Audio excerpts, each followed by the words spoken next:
I mean, otherwise nikienda round sio kulia kila siku. Lakini ukiona hata matawi hakuna. Mvua mzuri na tumevuna, lakini vile bei imeanza sio mzuri. Tuende na 3000 kwenda mbele, mgolaya atafurahi.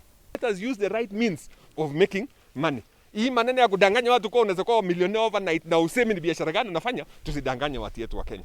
Cereal pia umetoka na jambo ya kusema kama mahindi yako itapatikana iko na aflatoxin kwa mfano, ama ina mahindi iko na shida aflatoxin iko high, pia wangetaka kujua because wako pia na dawa yenye tunaweza weka kwa shamba so that to reduce maneno ya aflatoxin. So it is also ni mzuri utokeze ukuje mahindi pimwe kama iko na shida, then tuweze kureverse hiyo maneno so that next year tusikue na hiyo shida. Funguliwa kweli na cereals wako na pesa, lakini unaona nafikiria lori moja ama mbili imekuja kwa sababu bei haijaridhisha wakulima kwa sababu hiyo iko chini, na hiyo tulikuwa tunatarajia 2500 kwa 90 kg back.